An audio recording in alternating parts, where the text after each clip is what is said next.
Hello, loved ones. This is Matt Stevens, and this is the My Sober Addiction podcast. And of course, as always, we are happy, healthy, wealthy, and free. And loved ones, this is going to be it's weird for me podcast, okay? I'm being real. I may not even edit this one bit. Okay. I'll probably have to cut out some long, pauses or whatever, but okay. It's no big secret that I've been writing a memoir about my time in active addiction. And it has been very trying or just difficult at times because it really takes me back. I'm digging up all those memories, but I feel this is something I have to do. I owe it to the community. This is a work that I really wish I had when I was in active addiction, or more really when I was going through it, when I was detoxing and when I was, just those times, Well, anywho, so I've been doing some editing on some of the stuff that I've got in digital format now. A lot of it is in notebooks, okay? And then a lot of it's not even written yet, but because I've been having to take a lot of breaks because it's heavy. It is. But, so I put it into an AI, editor, whatever, to just kind of give me some feedback on it. And that was useful, yes. But just going back and reading some of that stuff and just, I don't want to say reliving it, but kind of in a way, it's been hard, and it really kind of inspired me to get on here and do this very impromptu episode because loved ones, it's hard. I know it is. It is. If you're sober, and I have been now for 8 years, as I always say, should be 10 years, right? Should be 10 years, but it's 8, and that's good. 8 years is still very, very good. And I absolutely do not ever want to live that way again. I'm never going to live that way again. But when I think back on those times and then I realize, there's people out there right now going through that. It's like, God, it's such a hopeless feeling. It really is, isn't it? I mean, the dope sickness, the physical withdrawals are unbelievable. And people who've never been through it, they don't understand. And that's fine. We don't need them to understand. In fact, it's good that they don't understand because you've had to have lived through it to understand it, right? So it's a good thing that they don't. So don't ever be angry at normies for not understanding what you're going through, what you've been through, any of that. But I do understand. And yeah, today I've been reliving it because like I said, I did those 4 chapters edited. Well, I plugged them into an AI and it gives you immediate feedback. And it was very useful feedback, yes. But geez, what am I trying to say? It's just, I'm thinking back on those times, dear loved one. And it's crazy how far we come and how fast we do, right? When I look at my life now, I mean, it's so good compared to that. So good. I've got an amazing woman in my life. I've got my kids, my family, everybody. We're good, right? We're good. I just paid $997 to have my car fixed yesterday. And while that really chaps your ass, it's like, damn it. But as the lovely Kitty pointed out, you need to be thankful that you're able to do that. That you're able to just go drop $1,000 to get your car fixed. And I am. I'm absolutely grateful for that. Because, even when I was in active addiction and I did have a car, dropping $1,000 to get it fixed, that would not have happened. Well, okay, that's not exactly true. There was a time when I was very functioning and I was making a lot of money. I'm not going to get into the whys or hows of that because that's legal implications. Well, I guess I'm outside of the statute of limitations there. I definitely am. That was well over 8 years ago. But anyway, it doesn't matter. You know what I mean. So yeah, there was a time. Okay, fine. But you know what I mean. There's also most of the time where it's literally living, not even day to day, it's minute to minute. And it gets to the point where it's all about not being dope sick, right? And I know that some people hear me talk about this and it's like, okay, dope sick. Well, if you know that that's what it's all about, right? I mean, when we first start using, I get, it's fun, whatever. But it becomes about not being sick. When we say, when we said, I don't even get high anymore. I just do this to not get sick. Everybody's been there, right? But then I look back on it and I think, well, that's not exactly true because I was high. It's just that I didn't know. It's just that I didn't know what feeling normal. Well, that was my normal, I guess. Right? It was either high or dope sick, and that's all. There was no sweet spot in the middle where you're normal. But then again, maybe that's not exactly true either because it's like, no, the high or the not dope sick, that's what you associate as your quote unquote normal, right? You call that your normal. And yeah, that's that. And then there's constantly chasing dope because you don't want to get dope sick. And while most drugs out there, and I'm not picking on anybody, please understand, but most drugs out there don't really cause you to have a physical withdrawal. Most of them, I mean, I'm not saying they don't have withdrawals. They all have withdrawals. Hell, with even as strong as weed is these days, there's withdrawals from that. But it's more in your head. It's not as physical. And I say that on purpose. It's not as physical. Because the only drug that's really going to have you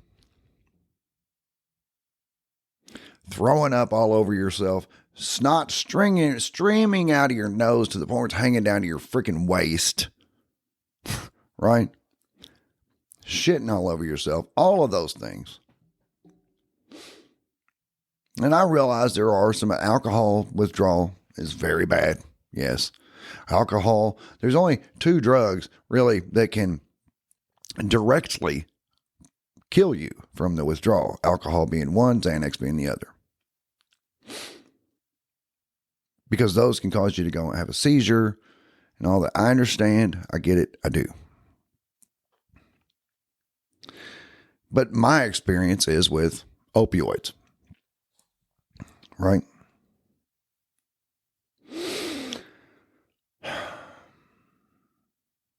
So, anywho, I've been reliving that and just thinking back on that and that hopeless feeling.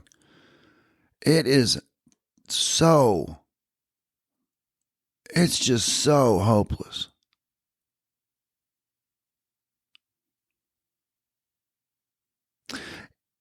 But here I am. Life is good. So if you, dear loved one, are in that hopeless phase, which I got a feeling you're probably not. If you're listening to this, you wouldn't be listening to this if you were in there. Maybe. Maybe. I would like to think so.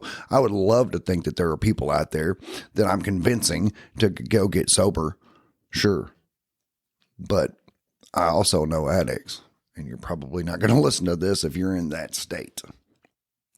But maybe. And that would be fantastic. But wherever you are in your recovery, it's like I said in the last episode, right? Where we got to look at it as that relationship that ended badly, right? That relationship with that ex. And maybe the ex comes calling after a little bit. Before you go there, you need to remind yourself how it ended.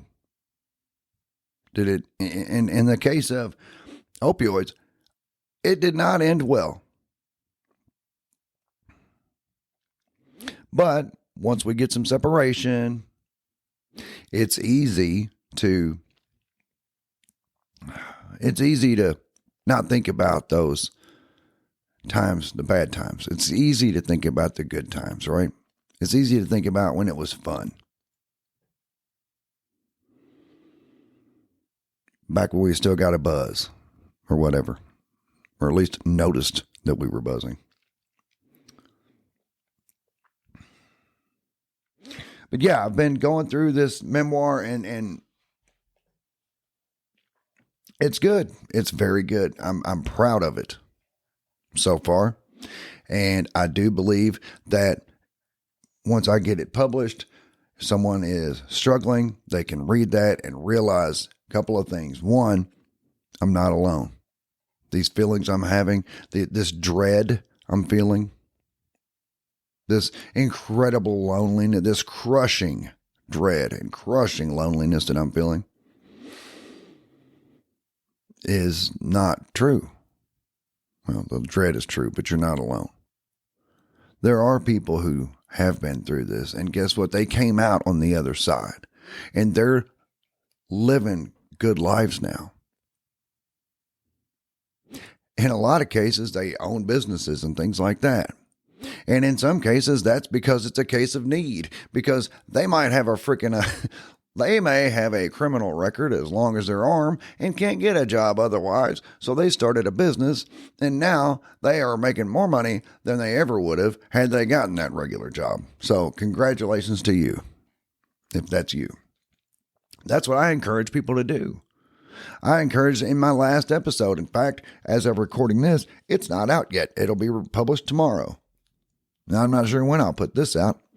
I don't know. I just needed to get this off my chest because I did that with the AI editor thing.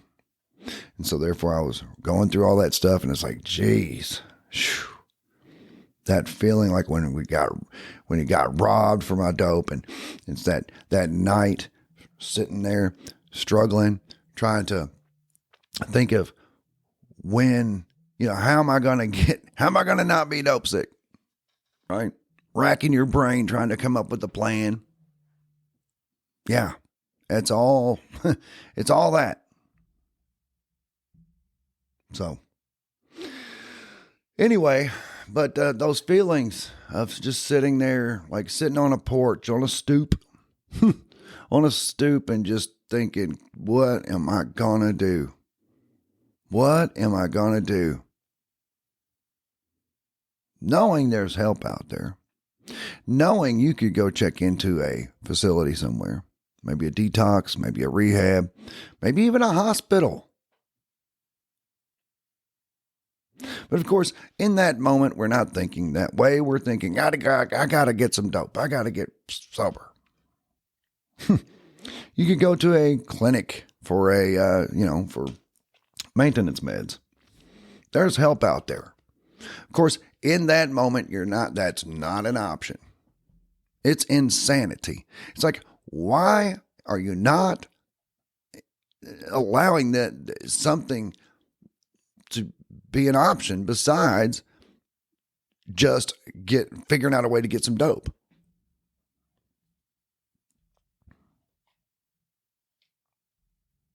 Yeah, it's like, why is that your only option, man? I don't know. It's the insanity of it. And I am so grateful. Man, am I grateful. Life is good. And it's so good. And yours, I got to believe, is too. Or it's getting better. Whatever the case may be.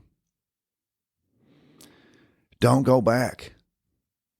Jeez, don't go back. No. No. Just the stomach cramps and the leg cramps and the yawning.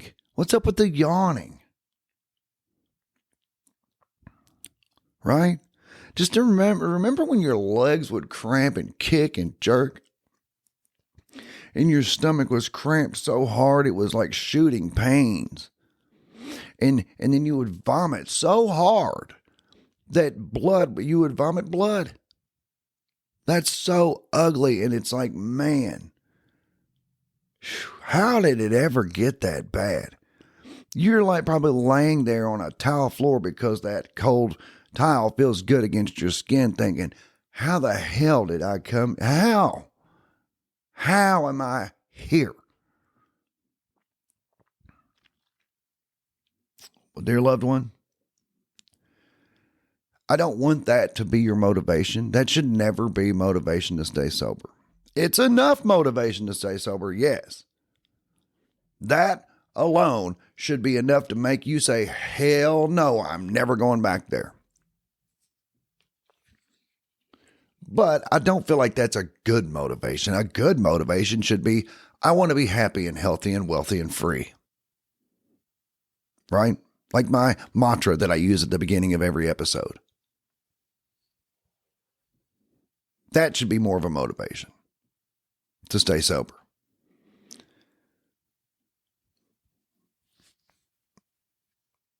But if you ever feel like falling off the wagon, remember how it ended. I love you. I really do. And I think that's why I feel so driven to write this memoir.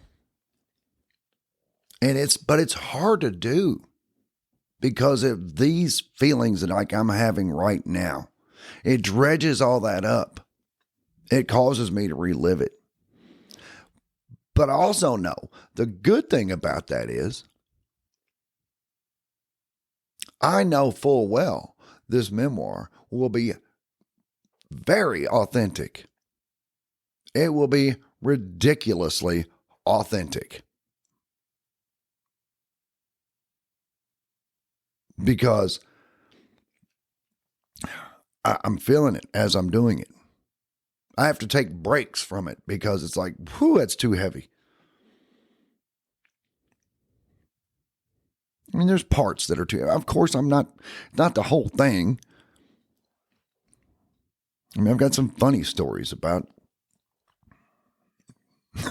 well, the way we keep cops from finding our dope or our paraphernalia for that matter. Some funny stuff in there. It's got it all. And I'm so excited to share that with you. And it's a journey for sure. But what really got me going today and got me on here talking about this, if I even release this as an episode, I feel like I probably should. I feel like somebody needs to hear this. Even if it's just one person in the entire planet, somebody needs to hear this, I think.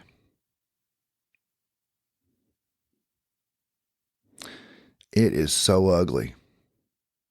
There was one time, I'll tell a story. There was one time I was dope sick. Well, okay, backstory. Well, the setup is there was another time I was fixing up a shot and I spilled my whole spoon right there on my jeans, right there on my pant leg. Gone. But I guess it was at a time or on a day that I had plenty. So I was like, damn, that sucks. And made up another one. Well, fast forward about 3-4 days. Now I've got nothing. Dope sick as hell. What do? I go take that pair of jeans, soak a little water on that spot. Yeah. Kind of wring it out in a spoon. Mm-hmm. Yeah. Yeah, that stuff is just as ugly as it can possibly be, isn't it? I should be ashamed of myself to get on here and tell stories like that, shouldn't I? But the thing is, I know you've been through it too. Maybe not that exactly. But somebody is listening to this, nodding their head saying, yep, I would have done. If you didn't do it, you'd have been like, I would have totally done that too. Had a whole shot like just spilled on your jeans. Shit, yeah, we'll figure out a way to get that out of there. And I did. But then you think, how bad off do you have to be to do something like that? Pretty damn bad off. And the beautiful thing is, I don't live like that no more. I got a good job. I got an amazing woman who loves me. She knows my story. She loves me anyway. My kids are good. My parents are good. Yeah. It does get better. So anyway, loved ones, I'm not going to ramble. I guess I have actually, but it's just, it's one of those heavy moments. And I know you understand. I know you do. And this is therapy for me, really. It is. This is therapy because when we get into those heavy moments, I can't call my family and talk to them about that, really. They would try to understand. They'll be supportive, yes. But thankfully, they don't understand. I'm so grateful for their support. And if you don't have that support, yes, I've been so lucky. And if you don't have that support, my heart goes out to you. I am here for you. There are people that are there for you. It does get better.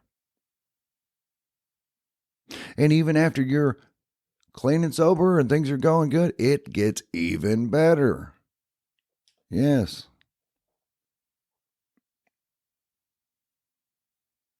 I never suggest people go out and throw themselves back in the fire and go out and try to rescue people.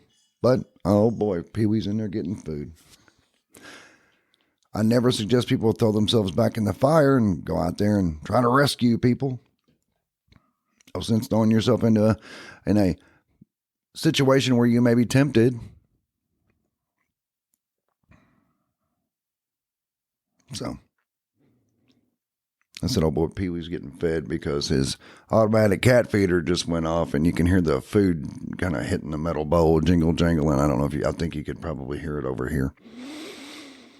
I may not edit that out either. May not edit any of this. Just leave it exactly as it is. I don't know. Anyway, loved ones. Yeah, if you would, please give me a review on here, where you get your audio podcasts, rating and word review. Please understand that this is a very raw episode. This is not edited. So if this is your first time hearing my sober addiction, don't think, good Lord, that guy could use some editing. Please understand, this is a one-off. Anyway, if you would, please follow me on X.